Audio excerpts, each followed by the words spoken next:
Huwag ngayon kay gabi na.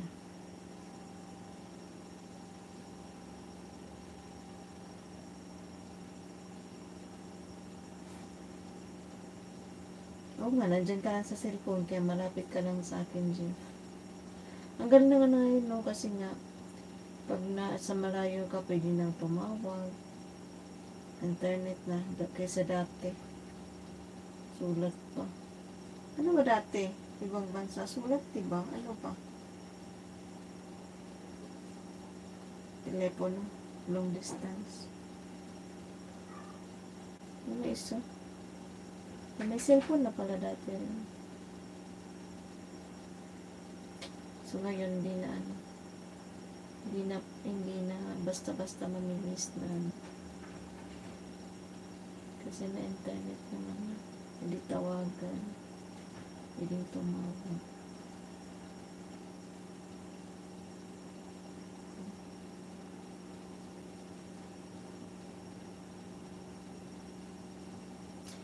Ano ba, baby ko?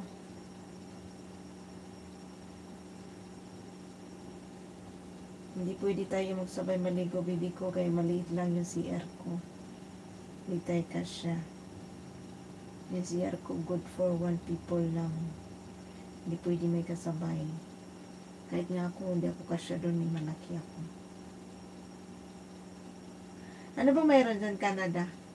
Kangaroo. Ano ba mayroon? Ano ba? Squirrel, di ba? Canada.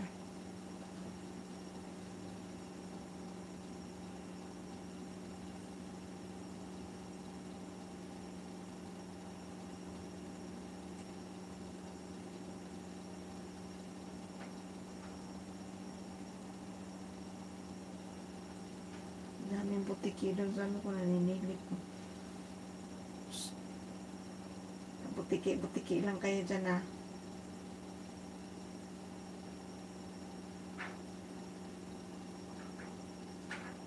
Shh! Shh! Diyan talaga kayo sa bintana.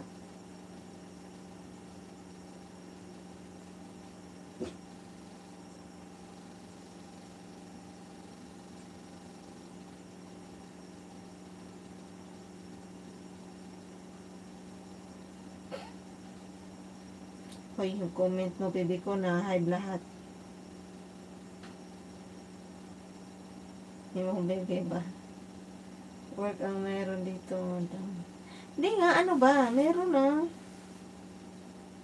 Squirrel, di ba? Canada.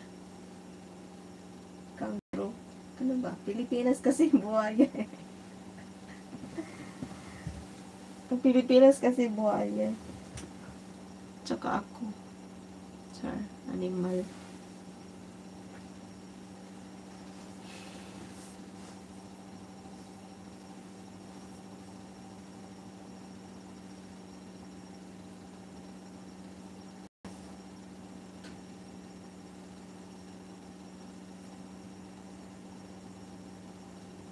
Hindi na ako dyan sa Pinas pa, hindi ako na buhay. Wala na. Binukunan nila lahat ng kontraktor. Wala nang magiging kontraktor. Huwag ka na lang umuwi dito, dyan ka na lang. Wala nang pag-asa to.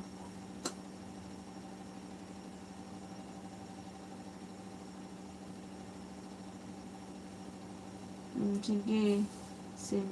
Assert course na lang. Sige lang. Baby ko.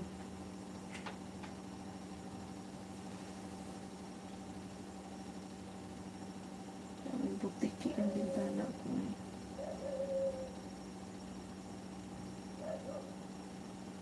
Ba't sila naandyan? Siguro nanguhuli ng lamok.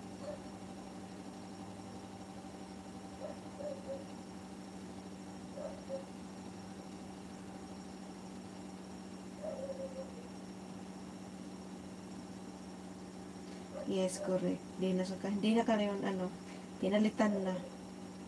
Hindi na kalabaw. Buwayan na. Tama ka.